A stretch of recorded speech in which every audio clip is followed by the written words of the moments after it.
All around the world and on 4 continents, Dr. Mark DeVolder prepares people for change, helping Colombian business leaders get ready for the NAFTA free trade agreement, offering guidance for the ending of the NASA space shuttle program, coaching world industry leaders in mergers and acquisitions. Dr. Mark DeVolder makes people change ready. Best-selling author and winner of the prestigious Top 5 Speaker Award, Mark enables teams to navigate change, build high levels of trust, and become fully engaged. Whether he's speaking to 60 or 6,000, you can count on Dr. Mark DeVolder for cutting-edge content, entertaining audience interaction, valuable takeaways, all illustrated by unstoppable humor and memorable stories. Ladies and gentlemen, please welcome the change specialist, Dr. Mark DeVolder. Some people thrive on change, many do not. Me, I love change.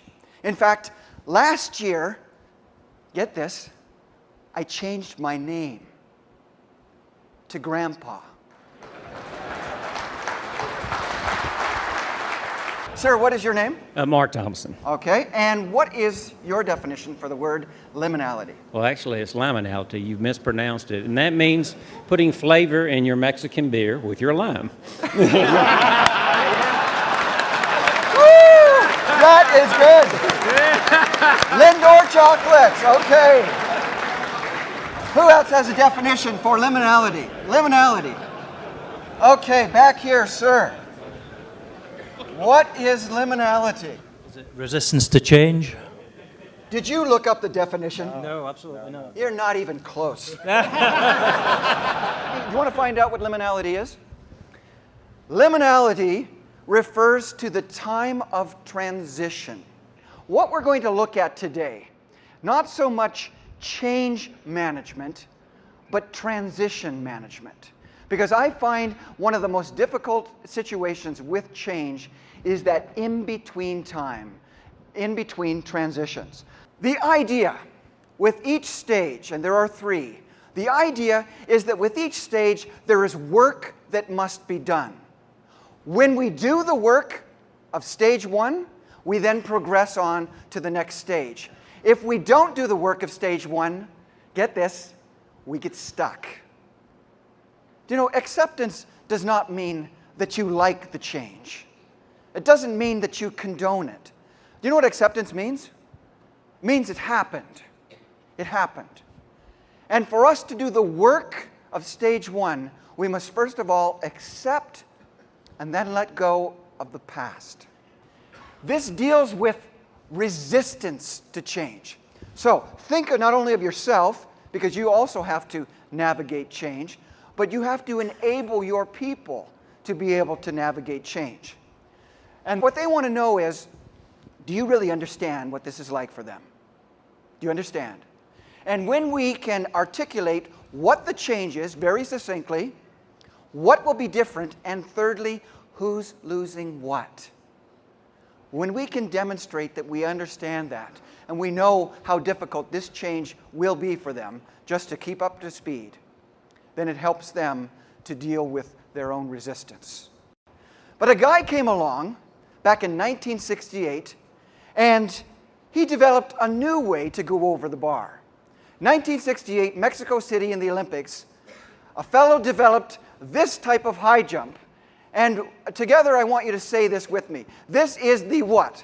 Fosbury flop. Exactly, Fosbury flop. It was developed by Dick Fosbury. Dick Fosbury got gold in 1968 in Mexico City. All together in one voice, who got the silver medal? You don't know. You know what? Surprisingly, I did this presentation one time for a group of librarians. They knew. When change goes well, what I find is people stay engaged. When changes do not go well, people disengage. What is engagement?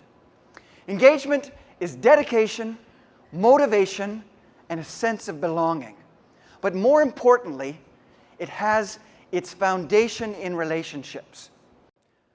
But the third category really concerns me. They are actively disengaged. They are deeply unhappy, and they sabotage from within and without. Again, I was at a restaurant, this time in Toronto. I'd never been to the restaurant before. It was recommended. So I walked in, sat down. The server came over, brought me a menu. I looked at the menu, and I thought, I asked the question that I normally ask. I said, what do you recommend? He said, going to another restaurant.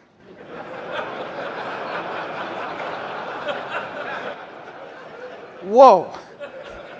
I looked at my watch, and I thought, I still have time to find another restaurant. But I was curious.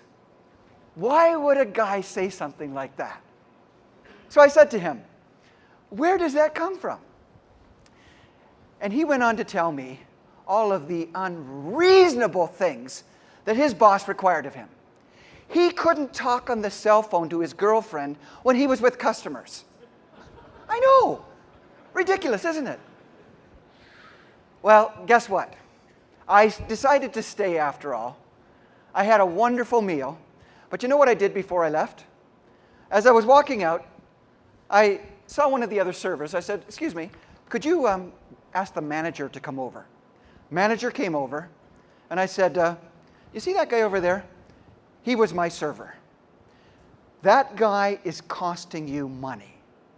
That guy is sabotaging this restaurant. That guy is actively disengaged. The good news is this. If we know what causes disengagement, we can address those issues and get people re-engaged. The good news, the 54% who are disengaged. My premise is this. Most of those people started off engaged. I believe if we give people what they need, we can get them re-engaged. Mark DeVolder's client list is impressive. NASA, Motion Industries, Siemens, BP Oil, Price Waterhouse Coopers. Dr. DeVolder has engaged and delighted audiences from New York to Dubai, from Toronto to Jamaica, and from Bogota to Kuala Lumpur. Mark gave us tools to soar higher. We're still talking about Mark's presentation. Mark brought us to our feet. Bookmark DeVolder today and see the profound connection between highly motivated employees and increased productivity and profitability. Get change ready. Get engaged with the change specialist, Dr. Mark DeVolder.